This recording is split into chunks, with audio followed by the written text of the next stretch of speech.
en estos días se ha estado hablando de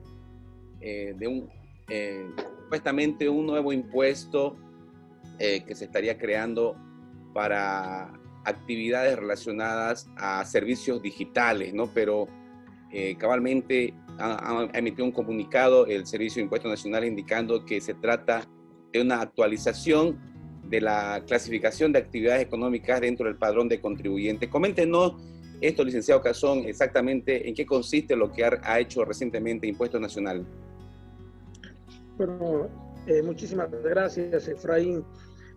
Primero aclarar que solo una ley puede crear impuestos, y donde se elaboran o donde se sancionan las leyes, se sanciona justamente en la Asamblea Legislativa. Los diputados y los senadores son quienes en debate y una serie de lo que es el proceso de aprobación de una ley, y luego de que lo sanciona, lo tiene que promulgar el presidente del Estado para que sea una ley que entre en vigencia y que es de aplicación obligatoria en todo el territorio nacional. En este caso particular, Impuestos Nacionales no tiene la competencia de crear leyes, es decir, es una competencia, atribución privativa de la Asamblea Legislativa. Por tanto, esos comentarios antojadizos o desinformación que realizaron diputados de oposición, básicamente únicamente lo que han pretendido es desinformar a la opinión pública, al contribuyente, al boliviano, a la boliviana.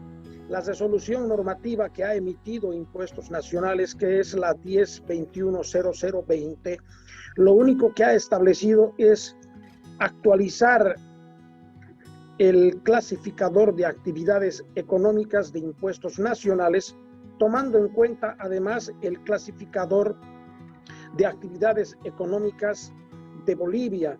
Y por supuesto, Impuestos Nacionales continuamente hace este tipo de trabajos porque justamente las actividades económicas, particularmente con el efecto que ha dado la crisis sanitaria de la pandemia del COVID-19, todas las empresas se han innovado justamente y han logrado nuevas iniciativas, se han reinventado para poder continuar como empresa en marcha o como negocio en marcha. Hoy día nuestros negocios, nuestras empresas, su producto o su servicio no solamente lo prestan de manera presencial, es decir, si uno compra alguna prenda o algún alimento, el año 2019-18 normalmente lo comprábamos en el local propiamente, en el mismo local, y en su caso consumíamos el alimento en el mismo local, y luego de consumir o antes de que nos entreguen, en este caso el producto, el alimento, le pagábamos al vendedor y el vendedor nos emitía la factura. Eso era lo que ocurría normalmente, y a eso lo conocemos como el comercio terrestre, donde nos vemos entre el vendedor y el comprador ahí en el local que cada negocio tiene.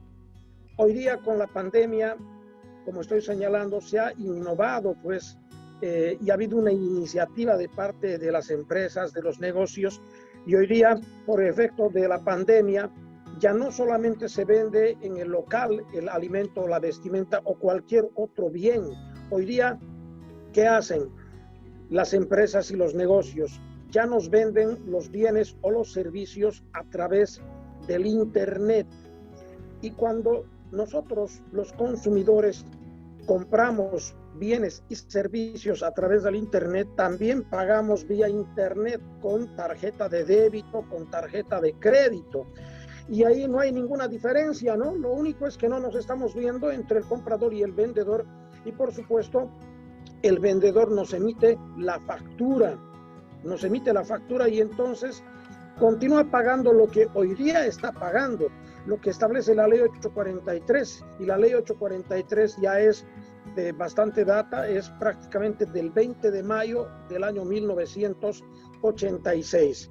Lo que sí ha ocurrido es que hay un tercero que intermedia justamente en la compra del bien o el servicio. Cuando se trata de una vestimenta o cuando se trata de un alimento, por ejemplo, hay una empresa que tiene el nombre de, en este caso, pedidos ya, es decir, los delivery, que recogen el alimento y lo llevan hasta el domicilio del comprador. Entonces, eso es lo que justamente hace el comercio digital, y en este caso el delivery tiene que recibir un pago. ¿Y quién lo hace ese pago? Lo tiene que hacer, pues, en este caso, el que vende el alimento. Es más, en algunas publicidades justamente nos señalan, ¿no? Usted compre, no es necesario que venga a nuestro local, compre vía internet y nosotros de manera gratuita le vamos a llevar el producto o la vestimenta o lo que uno compra hasta su domicilio. Entonces aquí no hay ningún impuesto creado por impuestos nacionales. Es una cruel mentira que le están queriendo hacer al pueblo boliviano. Sin necesidad están queriendo hacer de que la gente tenga miedo y exista susceptibilidad, cosa que no ha establecido la resolución normativa de directorio, que únicamente, como te señalo, Efraín, ha actualizado, en este caso, el clasificador de actividades económicas del Servicio de Impuestos Nacionales, y eso ha puesto a disposición de prácticamente todas las empresas y las nuevas empresas o negocios que van a emprender en el territorio boliviano. Ok, entonces hemos visto ahí que esta resolución habla de que deben pagar este impuesto aquellas empresas, negocios que se dedican a la venta de bienes y servicios a través de medios digitales, ¿no? Entre esas empresas hay muchas, licenciado, que obviamente se dedican netamente a trabajar en plataformas como Facebook o sus páginas web, vendiendo casas, vendiendo autos, vendiendo productos para el hogar, ¿no? Y ese es el negocio en sí. Estas empresas, estos negocios van a tener entonces que empezar ya a facturar, ¿no? Ese vendría a ser la medida. En todo caso, como te digo, Efraín, toda empresa establecida o negocio establecido como empresa unipersonal o como empresa jurídica, como sociedad, obtiene su número de identificación tributaria y entonces procede a la venta de bienes, que posiblemente lo haga vía internet o en el caso de su página web, ¿no es cierto?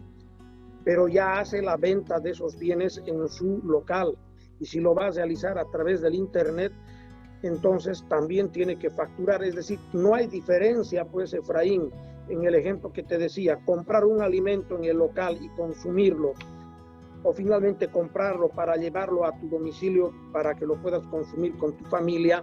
¿Qué diferencia hay cuando usted lo compra a través del internet y un tercero, que es el delivery, como lo ha señalado, te lo lleva ese alimento a tu domicilio? ¿Qué diferencia hay en esa venta? Y es una venta de un alimento y por tanto esa empresa emite la factura y paga todos los impuestos que correspondan, ¿no es cierto? Es decir, no hay ninguna diferencia.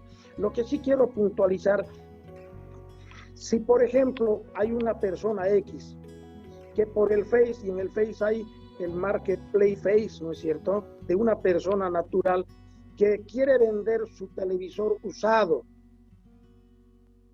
y lo vende ese televisor usado, esa persona no necesita inscribirse en impuestos nacionales y por supuesto que no va a pagar ningún impuesto. ¿Por qué? Porque es una venta esporádica, casual, ¿no es cierto? Pero si esa persona se dedica a vender televisores nuevos y todo el año, es decir, es su actividad, su negocio por el que genera recursos para llevar el pan de cada día a su familia y tener obviamente los recursos necesarios para poder vivir mejor, y es su negocio, entonces sí tiene que registrarse en impuestos nacionales, y además de vender por el internet los celulares, las computadoras o los televisores o los refrigeradores y todo lo que es línea blanca, línea negra, lo va a poder hacer también por el internet y por supuesto lo puede hacer también de manera terrestre, ¿no es cierto? Tendrá seguramente un local y cuando venda en el local va a emitir factura y cuando venda vía internet lo tiene que emitir la factura también, es lo mismo, ¿no? Pero si es una persona que va a vender, por decir, una computadora usada porque ya se compró una nueva y dice, Zemato, vendo mi computadora tantos en X monto, es muy rara vez, es casual esa venta, no necesita facturar ni necesita registrarse en impuestos nacionales, ¿no es cierto? Entonces, ese es el contexto básicamente, y yo veo en el Face, por ejemplo, y plantean y dicen, ¿no? Vendo masitas, ahí también hay una diferenciación, ¿no? Hay por si acaso el régimen tributario simplificado, que son justamente los vivanderos, los artesanos, ¿no?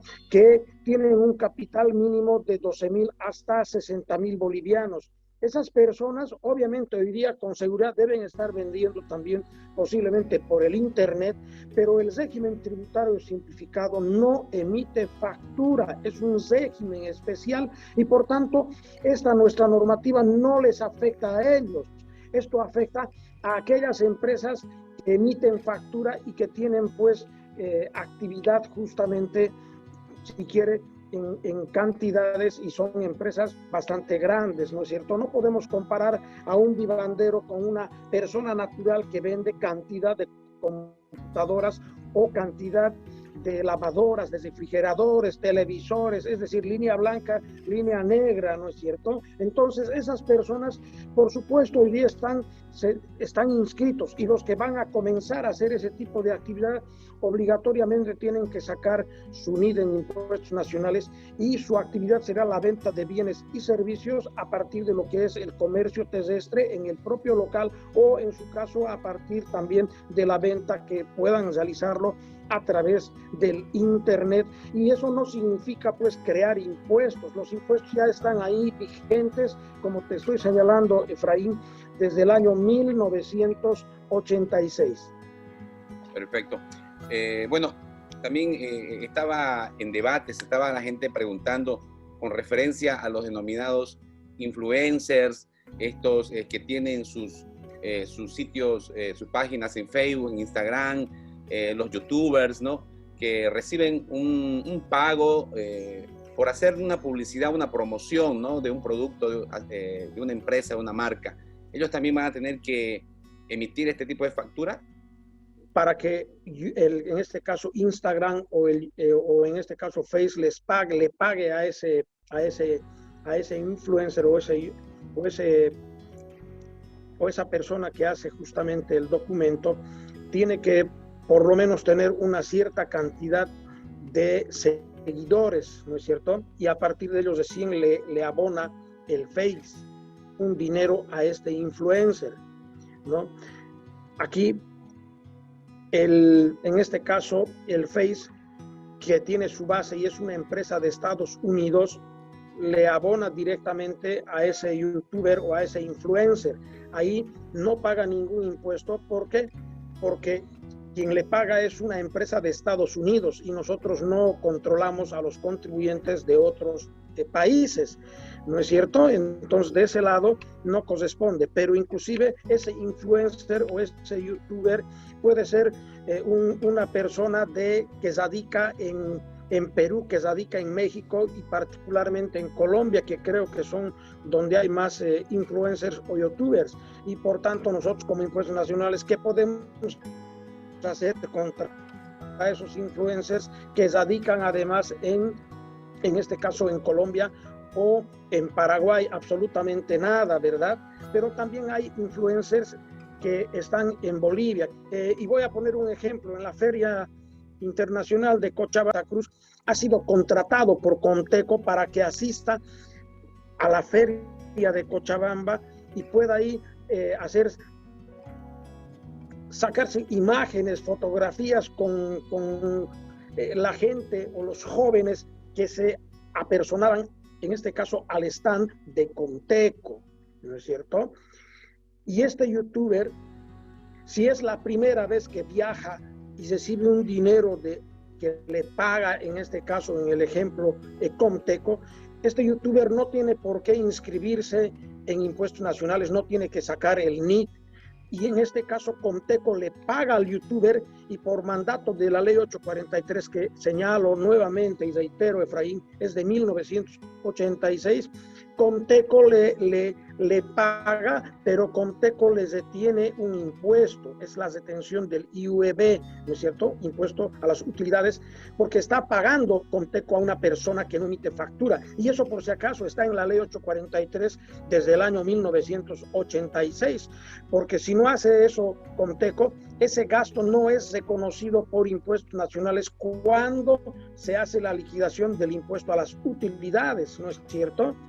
Y ahora, si este youtuber en todos los días o cada semana tiene contratos para viajar a diferentes lugares todo el año, Efraín, a Oruro, a Cochabamba, a los 9 departamentos de nuestro bello país, entonces ya se le vuelve una actividad, ¿no es cierto? Es un negocio el ser youtuber, y tiene bastantes seguidores, y entonces las empresas le contratan. ¿Y sabes qué, Efraín? Las empresas le van a pedir su factura, porque así dice la ley, y como es una actividad, ya es un negocio, ¿no es cierto?